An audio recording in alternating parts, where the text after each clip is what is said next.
जीवन का सफर हमेशा सीधा और सरल नहीं होता। कभी कभी हम ऐसे मोड़ों से गुजरते हैं जहां हमें असफलता और हार का सामना करना पड़ता है। ये क्षण हमारी इच्छाओं, सपनों और आत्मविश्वास को चुनौती देते हैं। लेकिन याद रखें, हर चुनौती के पीछे एक नया सबक और हर असफलता के पीछे एक नया मौका छिपा होता है।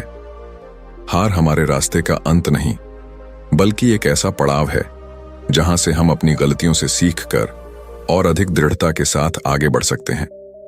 जीवन की यही चुनौतियां हमें अपने भीतर छिपी वास्तविक क्षमता को पहचानने और उसे निखारने का मौका देती है। जब हम हारने लगें तो हमें अपनी सोच को बदलने की जरूरत होती है, क्योंकि जीत उन्हीं की होती है जो हारने के बाद भी हार नहीं मानते। नमस्ते दोस्तों, आपका हमारे चैनल पर तहे दिल से स्वागत है। तो चलिए वीडियो को शुरू करते हैं। प्राचीन भारत के एक समृद्ध और उन्नत राज्य में राजा विक्रमादित्य का शासन था। राजा विक्रमादित्य अपने समय के सबसे न्यायप्रिय और शक्तिशाली शासकों में से एक थे। उनकी बुद्धिमत्ता, पराक्रम और न्यायप्रियता की दूर दूर तक ख्याति थी। उनके राज्य में सुख शांति थी और प्रजा उन्हें देवता के समान पूजती थी।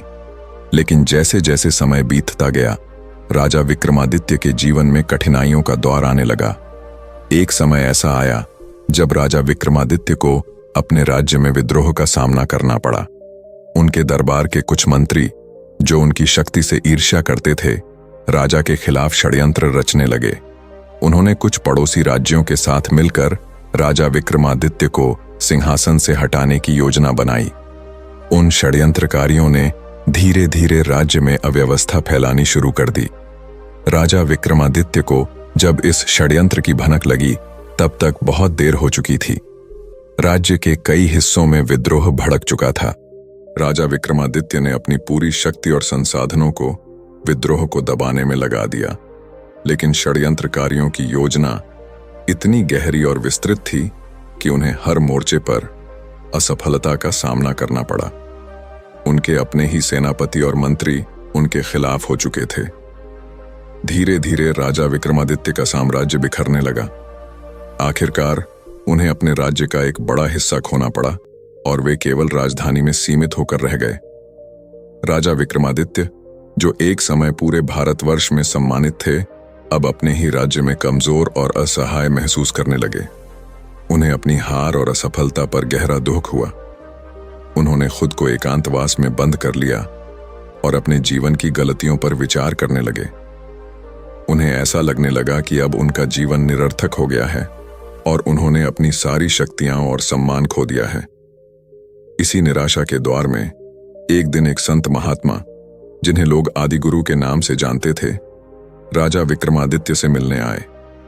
आदि गुरु एक सिद्ध पुरुष थे, जिनके पास आत्मज्ञान और जीवन की गहरी समझ थी।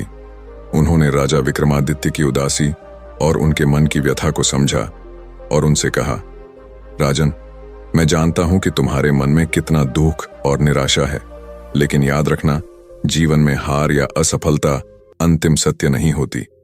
यह तो बस एक पड़ाव है जो हमें हमारे असली पथ की ओर मार्गदर्शन करता है।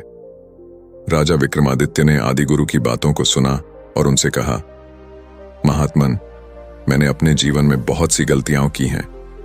मैं अपने राज्य और अपने लोगों की रक्षा नहीं कर सका। मैं अब एक हारा हुआ राजा हूं जिसने सब कुछ खो दिया है। आदि गुरु ने मुस्कुराते हुए कहा, राजन, तुमने सब कुछ खोया नहीं है। तुमने अपने राज्य और संपत्ति को खोया है, लेकिन तुम्हारे पास अभी भी आत्मबल, ज्ञान और विवेक है। जो व्यक्ति अपनी हार से सीख लेकर फिर से खड़ा हो जाता है, वही सच्चा योद्धा होता है। असफलता और हार जीवन की परीक्षा होती है, जो हमें हमारी वास्तविक क्षमता और शक्ति को पहचानने का अवसर देती है। राजा विक्रमादित्य ने आदि गुरु से पूछा, महात्मन, क्या आपने कभी जीवन में हार का सामना किया है?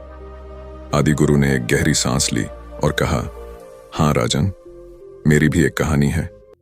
आदि गुरु ने अपनी कहानी सुनानी शुरू की। बहुत समय पहले मैं भी एक राजकुमार था। मेरा नाम था अर्जुन।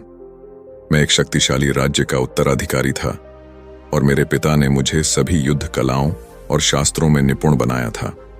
मेरे राज्य में सब कुछ अच्छा चल रहा था, लेकिन मेरे भी कुछ शत्रु थे जो मेरी शक्ति और मेरे राज्य से ईर्ष्या करते थे। एक दिन अचानक मेरे राज्य पर हमला हुआ। हमारे शत्रुओं ने हमें पूरी तरह से घेर लिया। मैंने अपनी सेना के साथ बहादुरी से युद्ध किया, लेकिन हमारी सेना शत्रुओं के सामने कमजोर पड़ गई। मैं हार गया और मेरे पिता युद्ध में मारे गए। मैं राज्य से भागने के लिए मजबूर हो गया। मैंने अपनी हार को स्वीकार किया और जंगल में जाकर तपस्या करने लगा। मैं निराश और हारा हुआ महसूस कर रहा था और मैंने सोचा कि मेरे जीवन का अंत हो गया है। लेकिन उसी समय मैंने अपने अंदर की शक्ति को पहचानने का प्रयास किया। मैंने समझा कि असफलता का अर्थ यह नहीं कि सब कुछ समाप्त हो गया है। मैंने अपनी हार को अपने जीवन की एक महत्वपूर्ण शिक्षा के रूप में देखा। मैंने जंगल में रहकर अपनी तपस्या को जारी रखा और आत्मज्ञान प्राप्त किया। मैंने समझा कि जीवन में सबसे महत्वपूर्ण चीज है आत्मबल और धैर्य। जब हम हारते हैं तो यह समय होता है अपने आप को और बेहतर बनाने का। मैंने फिर से उठकर अपने जीवन को नया मार्ग दिया। मैंने उन सभी कठिनाइयों को अपने जीवन की सबसे बड़ी ताकत बना लिया और अंततः मैं एक सफल व्यक्ति बना।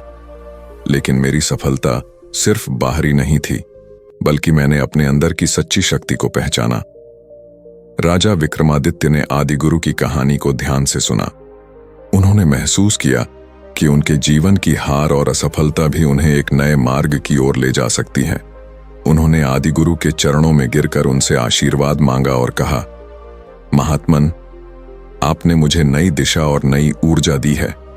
मैं अब अपने जीवन की कठिनाइयों को अपनी ताकत बनाऊंगा और फिर से अपने राज्य को संगठित करूंगा। आदि गुरु ने राजा विक्रमादित्य को आशीर्वाद दिया और कहा, राजन, याद रखना, जीवन में कोई भी परिस्थिति स्थायी नहीं होती। जब भी हम हारने लगें तो यह सोचो कि यह समय हमें कुछ नया सिखाने के लिए आया है।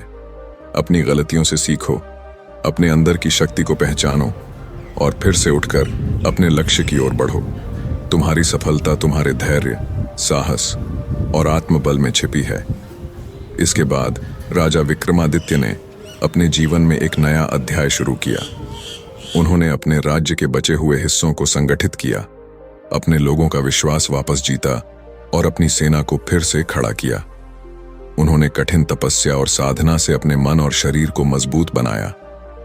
धीरे धीरे राजा विक्रमादित्य ने अपनी खोई हुई शक्ति और प्रतिष्ठा को फिर से प्राप्त किया। उन्होंने अपने शत्रुओं को पराजित किया और अपना राज्य पुनः स्थापित किया। लेकिन इस बार उनकी सफलता केवल बाहरी नहीं थी, बल्कि उन्होंने अपने अंदर की सच्ची शक्ति और आत्मविश्वास को भी पाया।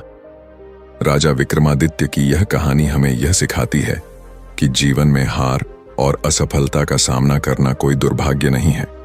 यह समय हमें अपनी सच्ची ताकत को पहचानने और अपनी गलतियों से सीखने का अवसर देता है। जब भी हम जीवन में हारने लगें तो हमें निराश नहीं होना चाहिए, बल्कि अपने अंदर की शक्ति और साहस को पहचानना चाहिए। कठिनाइयां और असफलताएं हमें और भी मजबूत बनाती हैं और सच्ची जीत उन्हीं की होती है जो हार के बाद भी उठकर खड़े हो जाते हैं और अपने लक्ष्य की ओर बढ़ते रहते हैं। तो दोस्तों, आपको ये वीडियो कैसी लगी?